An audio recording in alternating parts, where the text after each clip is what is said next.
Hello everybody, welcome to this week's podcast Chit Chat with me, Kate May, Modern Day Mystic.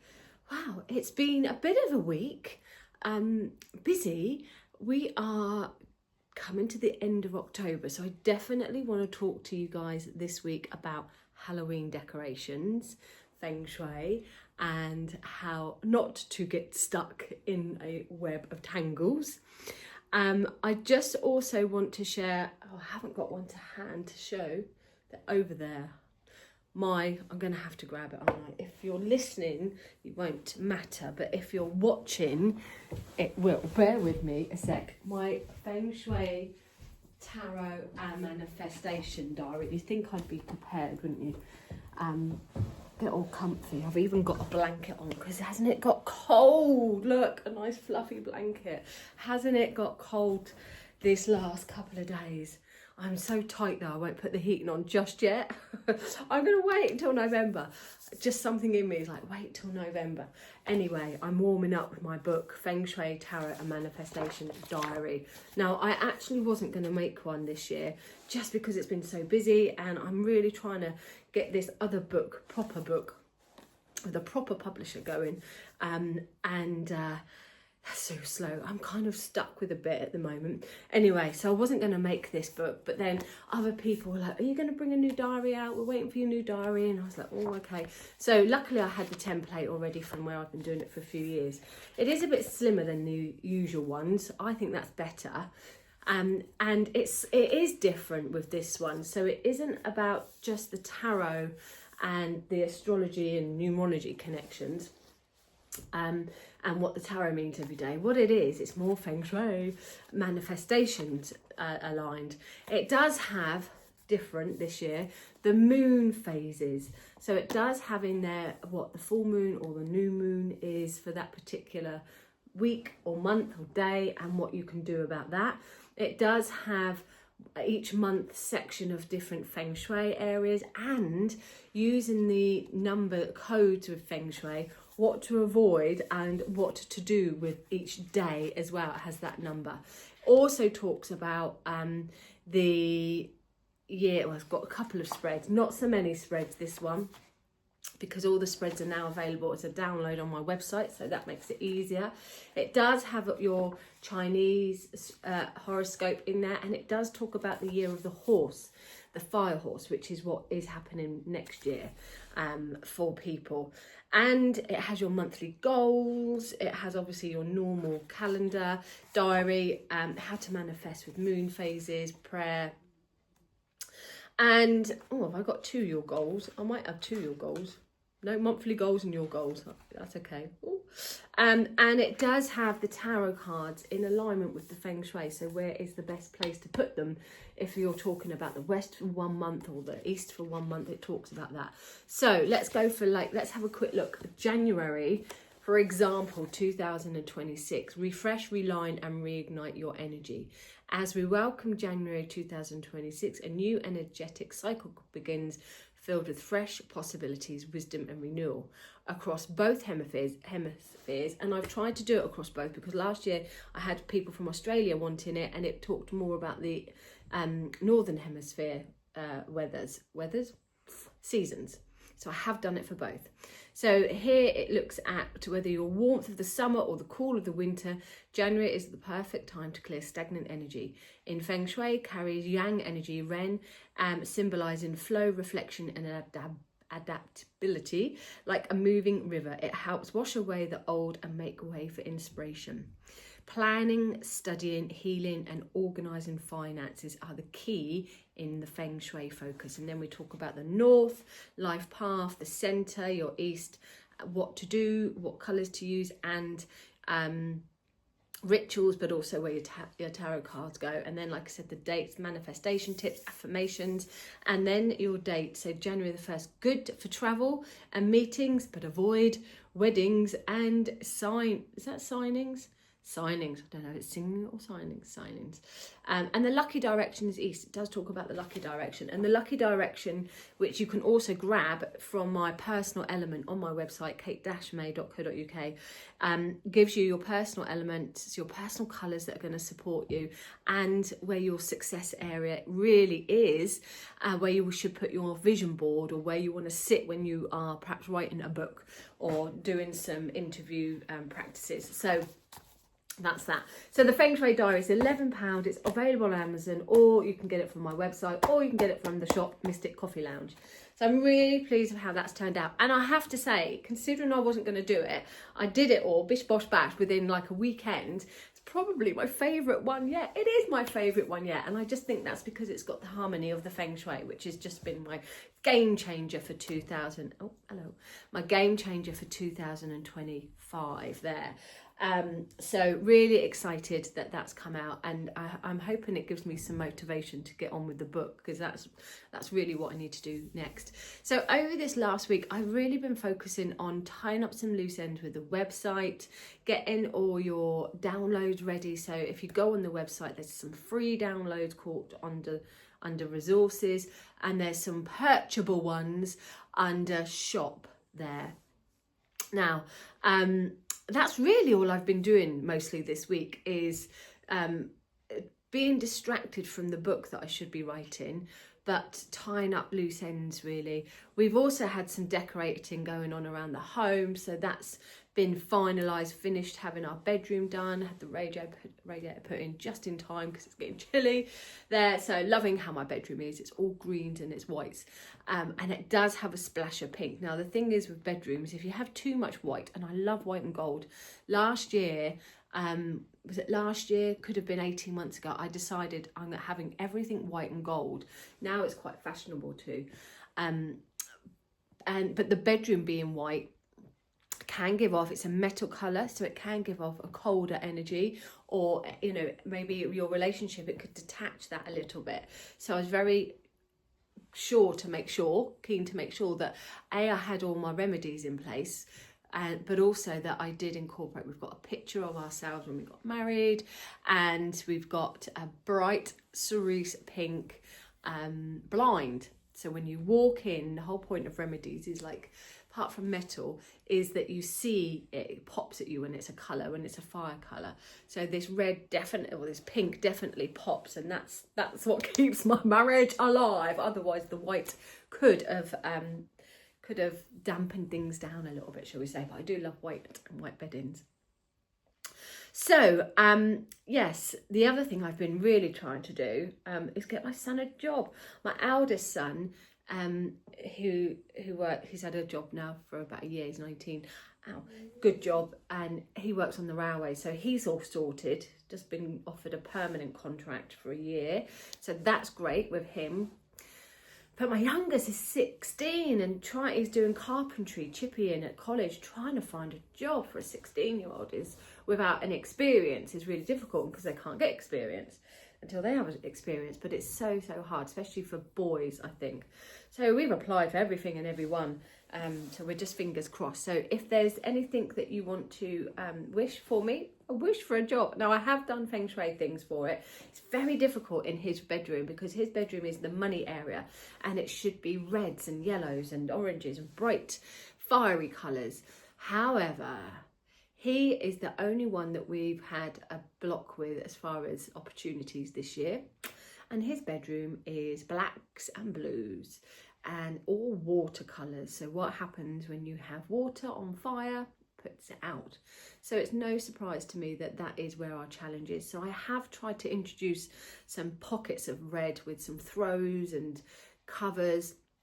It's very difficult when it's a child's bedroom, especially when they're 16 and they know what they want.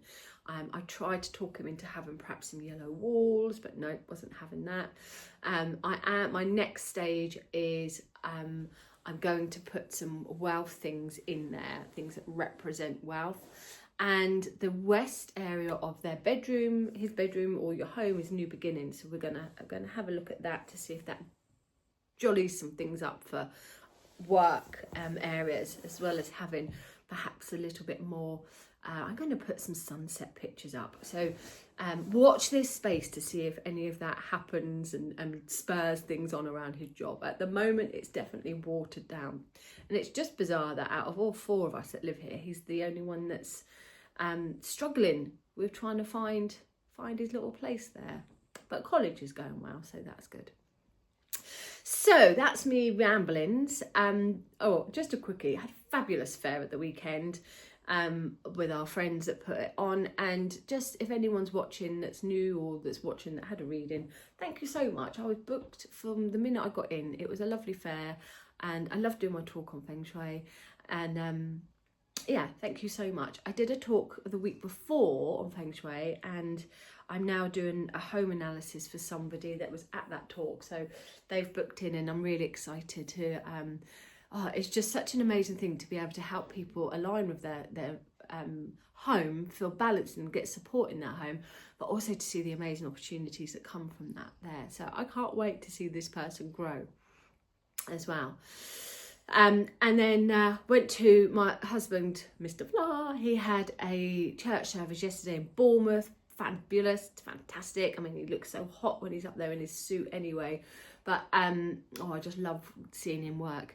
And then we went out for dinner with his mum, and his mum's been quite poorly for a little while, so it was really nice to be able to spend some time with her, looking well. She ate well, so it looks like she's on the mend, which is good. I think she might have had probably what we've all had a little bit of, this bug that's been going on. So before we get into the Halloween stuff, let's have a look at the astrology, what's going on with the astrology for the week ahead, and we'll have a look at the daily tarot for your week ahead, and then we'll look at the Feng Shui, what's going on. So today, Monday, tomorrow, Tuesday, we've got the moon in Capricorn. Now, this energy is about focus. It's about hard work. It's no wonder I've applied for 1 million jobs for my son today, because I'm Capricorn ascendant. It's about getting down to business. When it's the moon, it's how you feel. It's your emotions. So if you've got the moon in Capricorn anyway, it's going to feel really heightened. Or any of those 3, your ascendant, your sun, or your... look at this little baby cat. He's just all flaked out on me. She's gorgeous. Yes, any prominent area of Capricorn in your chart is going to be important over today and tomorrow to get things done and to focus and to kind of feel like, right, I'm on it now, not to get distracted there. So I'm really hoping it helps me with this book. But it has made me think, you know, that's probably why I've been getting everything quite organised there, and certainly with my Feng Shui book, well, that's come out right now for that. As we move into Wednesday, Thursday, we go from Capricorn into Aquarius. So Aquarius is about thinking outside the box, thinking logically, thinking differently, new ways of doing things. So it's all about not where there's a will, there's a way, how we can think smart, and perhaps using technology, AI. I know some people have a love-hate relationship with AI. I like it, but I also don't, but I do. It's actually made my life a lot easier in so many ways, but then in other ways I could see it being really dangerous as well. So I kind of have love-hate with that, but anyhow, it is what it is. So Wednesday, Thursday, we're progressing into the Aquarius moon, and here we go. Capricorn is not cold, but it's focused on material things. It's focused on business. It doesn't have so much empathy and sensitivity, and neither does Aquarius. So these next couple of days we could be a little bit detached from things while we get on with what we've got to do. There, Friday, we kind of don't have too much going on in Friday until we end up moving into the Pisces moon. Now this is where we will start to feel a bit more emotional, feel a bit more sensitive, where we start to get back in touch with our feelings there. So if there's anything that you need to get on and do, or where you might need to think outside the box and be quite logical, and where you don't need that attachment, now's the time to do it. As we come into Friday, we're going to feel a lot more sensitive, a lot more dreamy energy, and more heightened, most definitely. So follow your intuition from Friday, but get things done before Friday, I would say there. And then as we come over the weekend, we've got, we're moving from the Pisces moon to the Aries moon. I actually do have an Aries moon. So that indicates that we are going to have a bit of spark and a bit of fire. So Friday, Saturday, you could feel a bit of a lull, a bit dreamy, and just kind of go with the flow a little bit. And then as we come over the weekend, you're moving into Aries, so we're going to have a bit more vroom. We're going to feel a little bit more motivated, and like we want to get things done, a bit more excitement as we come into November time there. So let's have a look at the cards. Now, while I'm shuffling, this cat seems to have a thing with my hands. So there might be a paw or a claw that comes up every now and again if you're watching this, not just listening. If you're listening and you hear me scream, it's because he's got me. Right, so Aries. This one flew out. I'm going to have this for Aries. I'm going to do Aries. We've already done that. That's on my YouTube. I'm going to have Monday. I'm so sorry. Monday, the Magician. You've got it. If you want to see your weekly horoscope card, it's on my YouTube channel, Kate May Modern Day Mystic. Do subscribe and you'll get everything super quick. It also has this week's Learn the Tarot. We're looking at the falls on there. So, and if you're watching this, you're probably subscribed anyway, to be fair. So today we have all the tools to do the job. We have manifestation energy, my favourite word of the year, manifestation. And we have us above, so below. So today is all about grabbing things and using our energy to create things, action things. It's not just thinking about it, it's actually bringing that energy to form. That idea we're bringing to the material, to the earth realms from these perhaps etheric realms, and we are making it happen here. So today's energy, the Magician, is number one. Talk about a lot of that to do with Feng Shui tarot diary for next year, because it is the year of the Magician, which just happens to be as well, distracted, the tarot conference, the UK tarot conference is the Magician, and I am doing a little talk on it. How exciting. So if you're into tarot, I recommend you definitely come to that. But today, all about Magician, manifestation. Got it, do it, use it. Tomorrow, Tuesday, feeling a bit down. Perhaps we're beating ourselves up about things that we should have done and we didn't do. Now, this card is about honouring where our emotions feel a bit waning, where we feel perhaps a bit tired and just a little bit, oh, poor me. But we don't want to stay in that energy because that will drain you. So it's about recognising what you've got, not what you haven't got. So tomorrow I'm going to say, if you're feeling a bit low, just recognise that. Break the day up into 2 or 3 parts. Morning, if you feel a bit low, start again at lunchtime. Lunchtime, if you feel a bit low, start again tea time. Tea time, feel a bit low, start again in the evening. Pick yourself up. It doesn't have to ruin your whole day. If there are any losses or anything sad going on around you, acknowledge it, accept it, but do look at what you've got, not what you haven't got tomorrow. Look at the cup half full, not half empty. That's really key to this card. Cross the bridge of troubles and see that light at the end of the tunnel. And actually, this is about shining light on darker times and not letting yourself get torn into negative pathways, negative routes, or making things more difficult for yourself. I think life is so difficult for people, and if we're not careful, we can make it harder, and we don't need to. That's why I love Feng Shui, because it supports everything. But here, Tuesday, if life is getting a bit of a pickle and things are getting a bit out of hand or just feeling a bit challenging, look at what you can do about that. Ask yourself, how can I get out of this? And how can I move from that stage to another? How can I make myself happier? Okay, Wednesday. Oh, sorry, Loki. We have good news around money, around property. Our energies have lifted up on Wednesday. We've got new possibilities coming in, all to do with material things, practical things, things of a secure and stable nature. So expect pay rise, perhaps some job news coming in on Wednesday. But certainly there is some gifts and offers. Look at how the hand comes from the Ace of Pentacles. Gifts and offers and opportunities where you can earn more money or bring more money to you. Thursday, the Hierophant.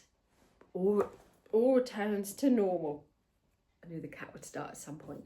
All returns to normal, and his tail's going, so he's getting a bit frisky. Let me just cover him up in the blankie so he doesn't attack me. Sorry, mate. There you've got all the snuggies. Now, the Hierophant does mean to me, if things have been a bit challenging, or a bit bumpy, everything smooths or returns to a normal. So Thursday, I want to say we have normality, we've got routine, and there's some kind of structure going on Thursday. So it's going to be really important Thursday, if you're saying you're going to the gym at 4 o'clock, to go to the gym at 4 o'clock. We don't want to rock the boat. We don't want to make some sudden changes Thursday. We want to keep things all nice and ordered, stick to routines and structured systems there. Also, you might find that there is some development classes around you Thursday, or being part of groups, being part of organisations. Anything that has an orthodox way of teaching or an already established group mentorship, that is going to be very good. Perhaps Thursday you're going to sign up to my psychic development online course, which starts on the Monday. Some of you there, orthodox training of spiritual nature, perhaps you're going to do that. So Thursday, look at ways where you can bring order, structure, routine into your life and being part of establishments that have already been set up. Don't rock the boat Thursday. Friday, oh lovely, we have happy ever after, the 10 of cups on Friday. We have a sense of joy, completion. Life is good for family, for home, for security, stability, but certainly emotionally around you. Feeling like you've got all your family, even if it's friends that feel like family, celebrations. And what is Friday? It is Halloween, Samhain. So we have celebrations coming in. We have gatherings of people coming in. So 10 of cups, beautiful for Friday. I am going out, definitely. And then Saturday we have the Fool. So we have a whole new chapter, a whole new system, a whole new adventure coming in around us on Saturday. Take a risk, go for it. It feels exciting. It feels that we're going to go from one stage to another Saturday. There could be some trips and adventures. I've booked New York for Christmas, or just before Christmas. How exciting. And actually, I think the money's due round about Saturday. So adventures, but go for it. There's a positive vibe in the air. And then Sunday, travel as well. So we've got adventures, from these opportunities that may come out of the blue on Saturday. Sunday, we definitely, with the 8 of Wands, we've got opportunities flying in. And as they come in, you want to grab them before they disappear, just as quick as they've come in. It might mean on Sunday that everything is a little bit up in the air, but it will all fall into place. So trust the process. Lots of movement and action, opportunities, shifts this weekend coming. No surprise really with that Aries moon coming in, is there? How exciting. Okay, let's have a look at some Feng Shui things then. So I want to talk about the Halloween connection and Feng Shui. I have already wrote this on my blog, so some of you may have already read this, but I'm going to talk about it anyway. I am in the process of starting up the Feng Shui files. Now, I might, if you're reading this, you could have already seen one. If I've got time, I will do one today where we start off talking about either an area or a piece to do with Feng Shui. I'm going to start to do that as a weekly podcast as well. And then I'm hoping that I've sent out to the universe to send me somebody who can transfer all of these onto official podcasts. That's my next little aim there, which would be easier for people to grab. So there will be more Feng Shui things coming up. In the meantime, there are some free stuff on my website. So Halloween. Now, I have always loved Halloween. We didn't really celebrate it so much as a child. The knocking on people's doors, things like that, we didn't really do, and it just wasn't big. I mean, we're talking 75 I was born, so long time ago now, 50 years ago, my goodness. It wasn't a big thing, and it probably didn't really come in big until I think the late 80s for me. So I was a little bit older, late teens or mid-teens, something like that. I had my boyfriend, wasn't really interested in a lot of Halloween, but I think we did do silly things like carving the pumpkin or watching scary movies. Vaguely remember doing that in my late teens. So it's not been massive in my life as a child, but it has as an adult, absolutely, especially when I had my children. Oh my goodness, we used to have parties. I don't have them anymore. I'm not as sociable as I used to be. I was quite sociable as a young mum, and we did have a lot of parties. Christmas, we had always had an open house, and Halloween was always ours. Now, my husband and I, we like the quiet life. and we tend to, the boys have some parties, but we tend to go to parties, people's houses, because then we can leave when we want. We haven't got to worry about, oh my God, we're tired and we've still got a house full of people. So I'm not as sociable as I was, but I did used to love Halloween, and I still dress the house up. And now the boys are older, 16 and 19, they're not really interested in it. They do like their little sweets that I still buy them, and the apples that are covered in all the rubbish, they still like that. But they don't ask me to decorate the house like they used to, but I do. But this year particularly, now, you know, I don't go all out, but I go a fair bit out. To be honest, I've got some bits that are around that stay up all year round. So when you're into witchy things, it's kind of like your house is, I've got angel stuff, I've got witchy, I've got a bit of crystals, I've got everything. So it kind of looks a bit Halloween-y, I think, anyway, even in the summer. But this year, and it's definitely because of the Feng Shui aspect, it's made me more aware. Now, we're normally clearing away cobwebs, right? We're normally clearing away clutter. And then here I am, and we don't like dead things in Feng Shui. We like things to be alive, because that's what it's all about, living energy. But then here I am putting up pictures of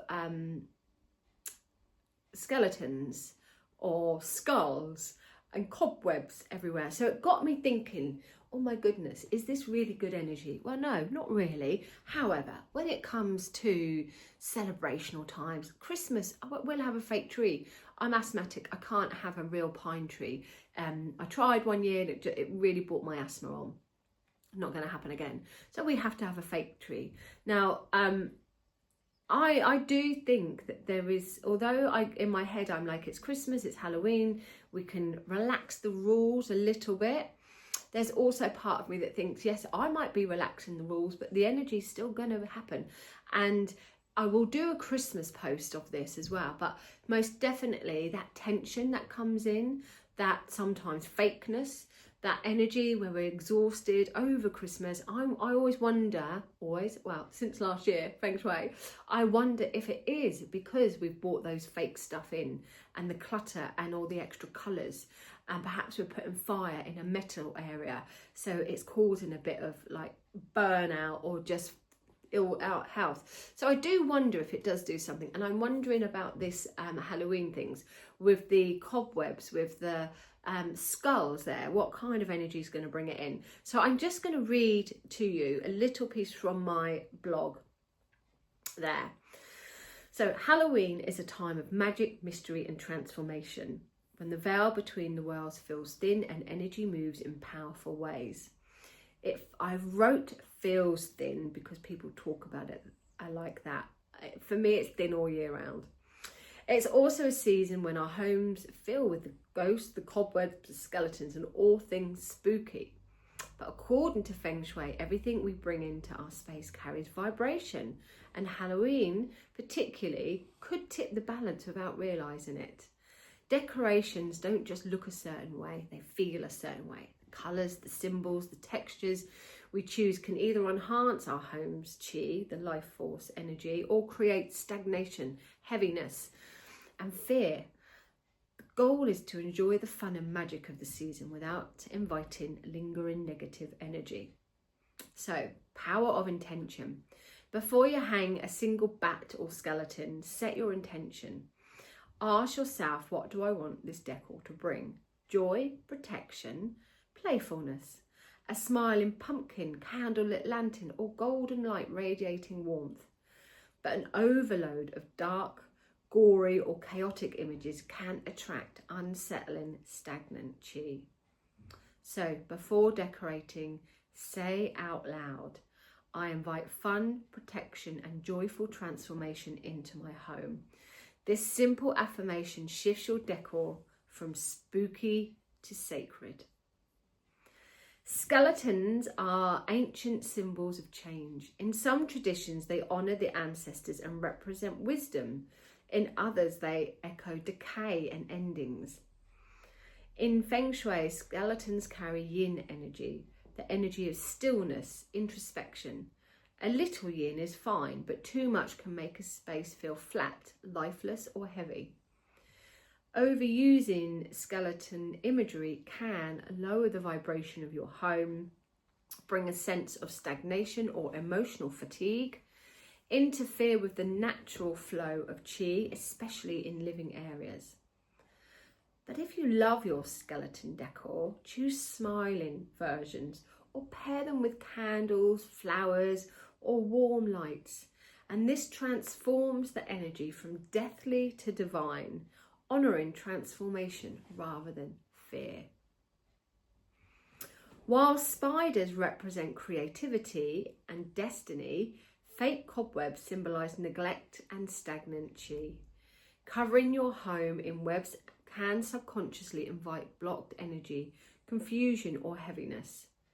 To avoid this, keep cobwebs to one playful area, like the porch or garden. Use warm lights or fairy bulbs to add life and movement. Clear them away promptly after Halloween and cleanse the space with incense, bells or sage. Think of it as gently brushing away old energy so new flow can return. Masks, horror props or jump scare decor can spike the body's flight or fight response, even subconsciously. In Feng Shui, this is chaotic qi, fast, sharp and unsettling. You might notice restless or irritability increases, difficult relaxing or sleeping, an uneasy or off feeling in the space. So balance the darkness with light. Use candles, laughter or white pumpkins to soften the mood. Protect your energy with crystals like black tourmaline or rose quartz. Remember, Halloween is about transformation and fun, not lingering fear. Fake plants are common in Halloween decorating. Black roses, fake vines, plastic leaves. But in Feng Shui, they hold no life force. Real plants breathe, cleanse and circulate qi. Fake ones simply imitate that vitality. When overused, artificial greenery can cause stagnant or lifeless off energy. It can block the flow of fresh energy, especially if dusty or faded. Symbolically, replace growth and renewal with imitation energy. But if you love the look of this fake foliage, just for the season, balance it with something alive, a real houseplant nearby, a candle or essential oils diffusing natural fragrance. Keep fake plants clean, bright and intentional. Avoid using them in bedrooms though, or spiritual spaces where authenticity really needs that clarity. When used mindfully, they can enhance aesthetics. Just be sure to infuse them with real living energy elsewhere in the room. As a rule of thumb though, I have to say, fake plants is a no-no. Halloween naturally brings yin energy, darkness, introspection, mystery. To avoid your home becoming too heavy, add yang elements, golden hues, candles, oranges or greenery. Mix spooky with cozy, a soft blanket beside your pumpkin display or twinkle lights around your cauldron. Balance ensures your home feels alive. Where you decorate is just as important as what you use. So the front door, choose friendly, welcoming symbols like pumpkins or wreaths. They invite good qi in. In your living area, keep it light and festive. Avoid overwhelming clutter or dark corners. In your bedroom, best to skip the spooky decor entirely, I'm afraid. This is your sanctuary for rest and love, not ghosts and ghouls. When Halloween ends, clear away the energy of the season. Take down heavy decor promptly. Open windows to invite sunlight and fresh qi. Smudge or cleanse with sage, incense or sound bowls. Visualize golden light flooding your home, sweeping out the old and bringing in the good vibrations and restoring balance. And then when you're done with all of this, your Halloween decors can be put away in a sealed box ready for next year.